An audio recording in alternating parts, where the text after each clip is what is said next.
Renungan Pagi menjadi Putra dan Putri Allah oleh Ellen G. White, 13 Mei 2021. Mari kita berdoa. Bapa kami yang di sorga, Allah pencipta langit dan bumi, laut dan segala isinya, Allah yang maha besar, maha kuasa, sumber segalanya, yang kami sembah selalu melalui anak-Mu yang tunggal, Yesus Kristus. Terpujilah Yesus, anak Allah yang maha tinggi, yang adalah pencipta dan penyempurna iman kami. Pada pagi hari ini kami bersyukur boleh bangun dan berbakti dan sebagaimana membaca dan mendengarkan nasihat firman-Mu. Kiranya ini menjadi pembaharuan bagi hidup kami. Beserta kami sepanjang perbaktian ini, kehendak-Mu yang jadi, ampun kami akan dosa dan salah, karena kami berdoa hanya dalam nama anak Allah yang tunggal, Yesus Kristus, yang adalah Tuhan dan Juru Selamat kami. Amin. Renungan hari ini akan dibacakan oleh Saudara Amir Siregar. Silahkan, Saudara Amir. Terima kasih. Selamat pagi saudara-saudaraku dalam Tuhan. Bacaan kita pada saat ini, pagi ini, tanggal 13 Mei 2021, judulnya adalah Dalam Pertumbuhan Jasmani. Ayatnya terdapat dalam Lukas 2 ayat 40. Demikian firman Tuhan. Anak itu bertambah besar dan menjadi kuat, penuh hikmat dan kasih karunia Allah ada padanya. Keadaan jasmani Yesus serta perkembangan kerohaniannya dihadapkan kepada kita dalam perkataan ini. Anak itu bertumbuh dan bertambah kuat. Pada masa kanak-kanak dan masa muda, perhatian harus dicurahkan kepada pertumbuhan jasmani. Para ibu bapa harus melatih anak-anaknya mereka dalam kebiasaan-kebiasaan yang baik, makan, minum, berpakaian, dan gerak badan, sehingga suatu dasar yang baik akan diletakkan untuk kesehatan yang baik dalam hidupnya di kemudian hari. Organ-organ tubuh harus mendapat penjagaan istimewa, agar kekuatan tubuh jangan dikerdilkan, melainkan diperkembang sampai kepada keadaannya yang sepenuhnya. Ini menaruh anak-anak dan orang-orang muda dalam keadaan yang menguntungkan, sehingga dengan pendidikan keagamaan yang tepat, mereka boleh bertambah kuat dalam roh seperti Kristus. Banyak orang mengklaim bahwa adalah perlu bagi pemeliharaan kesehatan jasmani untuk memanjakan diri dalam permainan yang bersifat mementingkan diri. Memang benar bahwa perubahan diperlukan untuk perkembangan tubuh yang sebaik-baiknya, karena pikiran dan tubuh disegarkan dan dikuatkan oleh perubahan. Tetapi tujuan ini tidak dicapai oleh pemanjaan dalam permainan-permainan yang bodoh, sampai melalaikan kewajiban setiap hari yang seharusnya dituntut supaya dilakukan orang muda. Pikiran dan tangan yang giat dari orang-orang muda harus mendapat pekerjaan, dan kalau mereka tidak diarahkan kepada tugas-tugas yang berguna, yang akan mempertumbuhkan mereka dan memberkati orang-orang lain, mereka akan mendapat pekerjaan dalam apa yang akan mengerjakan bencana kepada mereka baik jasmani maupun pikiran. Sebagaimana Yesus bekerja pada masa kanak-kanak dan pada masa muda, pikiran dan tubuh diperkembangkan. Ia tidak menggunakan kekuatan tubuhnya secara serampangan, melainkan dengan begitu rupa sehingga menjaganya tetap sehat, agar ia dapat melakukan yang terbaik dalam segala macam pekerjaan. Hidup kesederhanaan yang wajar menguntungkan kepada perkembangan keadaan jasmani yang baik dan suatu tabiat yang teguh yang tidak bercelah. Secara jasmani dan juga secara rohani, dia adalah teladan dari apa yang Allah rancang untuk semua umat manusia oleh penurutan kepada segala hukum-hukumnya. Demikian bacaan kita pagi ini. Tuhan Yesus memberkati. Terima kasih atas penata layanan Saudara Amir. Tuhan Yesus memberkati. Selamat pagi saudaraku dalam Tuhan. Sehubungan dengan pertumbuhan jasmani anak-anak, Roh Nubuat menasihatkan dalam Membina Keluarga Bahagia halaman 249 paragraf 2 yang berbunyi, semakin tentram dan semakin sederhana kehidupan seorang bayi, maka semakin besar faedahnya kepada perkembangan jasmani maupun pikirannya itu. Seorang ibu harus berusaha supaya tenang, tenteram, dan bertetap hati pada setiap waktu. Peranan orang tua sangat besar dalam pertumbuhan jasmani seorang anak, khususnya bagi seorang ibu. Bagi ibu-ibu yang mempunyai anak yang sedang bertumbuh, dinasihatkan supaya berusaha tenang, tenteram, dan menguasai diri. Dalam bahasa Inggris, New White tulis self-possessed, yang sebenarnya lebih kepada penguasaan diri dibanding bertetap hati. Jadi, ibu-ibu yang tenang, tenteram, dan menguasai diri akan menjadi pengaruh penting bagi pertumbuhan jasmani anak-anaknya. Mengapa penting sekali perkembangan atau pertumbuhan jasmani ini? Christian Education halaman 245 paragraf 2 menyatakan, Setiap kemampuan fisik dan mental harus dijaga dengan hati-hati dan digunakan dengan sebaik-baiknya untuk memajukan kemuliaan Allah. Inilah pentingnya pertumbuhan fisik, karena kemampuan fisik kita hasil dari pertumbuhan fisik tersebut akan digunakan untuk memajukan pemuliaan Allah. Dalam penjelasan lainnya, Roh Nubuat menyatakan, Membina Kehidupan Abadi halaman 252 paragraf 3 yang menjelaskan, dan orang yang ingin menjadi pekerja bersama dengan Allah harus berusaha mencapai kesempurnaan setiap bagian tubuh dan kecakapan pikiran.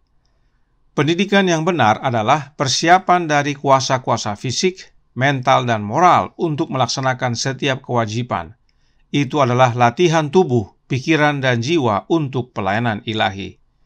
Inilah pendidikan yang tahan lama sampai kepada hidup yang kekal. Nah, bagaimana caranya untuk melatih kemampuan fisik kita?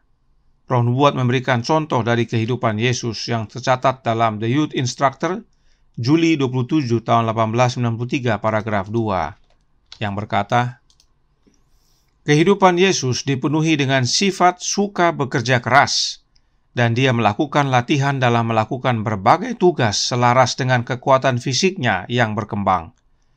Dalam melakukan pekerjaan yang ditandai untuknya, dia tidak punya waktu untuk memanjakan diri dengan hiburan yang tidak berguna dan mengasihkan. Dia tidak mengambil bagian dalam hal yang akan meracuni moral dan menurunkan kesehatan fisik, tetapi dilatih dalam pekerjaan yang berguna dan bahkan untuk ketahanan dari kesulitan. Yesus melatih perkembangan fisiknya sesuai kemampuan usianya, dan itu dengan cara melakukan pekerjaan yang telah diberikan kepadanya. Yesus tidak mengizinkan hiburan dunia meracuni moralnya dan menurunkan kekuatan fisiknya. Dan latihan kerja keras ini juga membantu untuk bertahan dalam kesulitan. Jadi penting sekali untuk menjaga pertumbuhan jasmani dan melatihnya. Nah, disebutkan bahwa hiburan itu tidak berguna dan dapat meracuni moral serta menurunkan kesehatan fisik. Perhatikan tulisan Roh Nubuat berikut ini dan hubungannya dengan zaman sekarang ini. The Youth Instructor, Juli 27, tahun 1893, paragraf 4, melanjutkan. Tidak ada hiburan yang aman untuk dinikmati remaja kita, kecuali mereka dapat sujud dan meminta berkat Allah sebelum terlibat di dalamnya. Jika mereka tidak dapat membawa Yesus bersama mereka ke tempat kesenangan mereka mungkin menerima begitu saja bahwa hiburan seperti itu secara positif berbahaya bagi kesehatan fisik maupun moral. Di zaman sekarang ini, hiburan ada begitu banyak bentuk dan rupa, dan tidak ada satupun dari hiburan tersebut di mana kita dapat membawa Allah masuk ke dalamnya. Kita tidak dapat membawa Yesus masuk ke dalam hiburan kita, apapun itu bentuknya. Sebab Roh Nubuat menekankan bahwa jika kita tidak ingin Yesus datang dan menemukan kita terlibat dalam hiburan yang kita pilih, maka kita mungkin tahu bahwa kita dalam keadaan yang tidak aman. Sebab tanpa Yesus kita dalam bahaya. Bahkan dikatakan hiburan itu berbahaya untuk kesehatan fisik dan moral. Apalagi di zaman kita sekarang ini, hiburan permainan di handphone, di tablet, serta komputer membuat orang muda dan orang tua lupa waktu, dan akhirnya ada yang sakit, baik fisik dan moralnya. Sungguh nasihat Roh Nubuat ini untuk segala zaman dan segala usia. Bahkan dalam artikel yang sama, Roh Nubuat menambahkan dalam paragraf 6 yang berbunyi, sebagian besar hiburan saat ini berasal dari agen setan, untuk memikat dan menipu yang muda dan bahkan untuk memikat mereka yang lebih dewasa, sehingga hal-hal yang kekal dapat disingkirkan dari perhitungan kita. Itu sebabnya Yesus menghindari hiburan-hiburan dunia yang melemahkan fisik, sehingga orang tidak cukup istirahat, tidak nafsu makan, dan sebagainya, serta melemahkan moral.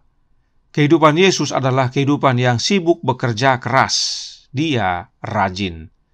Nah, selain dari keteladan kehidupan Yesus yang rajin dalam bekerja, Roh Nubuat juga menasihatkan agar kekuatan jasmani kita dapat kita pelihara. Fundamentals of Christian Education halaman 72 paragraf 1 menjelaskan, setiap orang muda hendaknya belajar bagaimana mengatur kebiasaan makannya, apa yang dimakan, kapan harus makan dan bagaimana cara makan. Dia harus belajar berapa jam yang harus diberikan untuk belajar dan berapa banyak waktu yang dihabiskan untuk latihan fisik. Tubuh manusia dapat disamakan dengan mesin yang diatur dengan baik, yang membutuhkan perawatan untuk menjaganya agar tetap berfungsi. Zaman sekarang ini, pola hidup orang muda dan termasuk juga orang yang sudah dewasa dikendalikan oleh hiburan. Kurang tidur, bangun terlambat, akhirnya pola makan dan pola hidup tidak seimbang, bahkan sedikit sekali latihan fisik seperti bekerja dan olahraga. Dan masih dalam buku yang sama, Nyonya White menyatakan bahwa pelatihan fisik itu harus dimulai di rumah dan selanjutnya diteruskan di sekolah. Itu sebabnya renungan hari ini menyatakan dalam Menjadi Putra dan Putri Allah halaman 145 paragraf 3 yang berkata, sebagaimana Yesus bekerja pada masa kanak-kanak dan pada masa muda, pikiran dan tubuh diperkembangkan. Ia tidak menggunakan kekuatan tubuhnya secara serampangan, melainkan dengan begitu rupa sehingga menjaganya tetap sehat, agar ia dapat melakukan yang terbaik dalam segala macam pekerjaan. Itu sebabnya dikatakan Yesuslah secara jasmani dan juga secara rohani adalah teladan bagi kita dari apa yang Allah telah rancang untuk semua umat manusia oleh menurut kepada segala hukum-hukum Allah.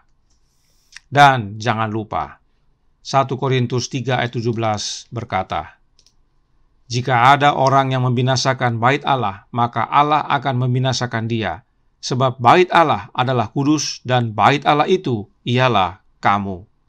Jadi kita adalah bait Allah, oleh karena itu penting agar kita menjaga kemampuan fisik kita.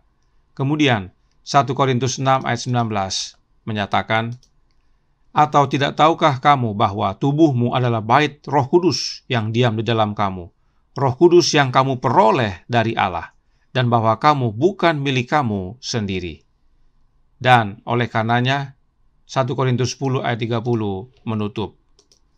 Aku menjawab, jika engkau makan atau jika engkau minum, atau jika engkau melakukan sesuatu yang lain, lakukanlah semuanya itu untuk kemuliaan Allah.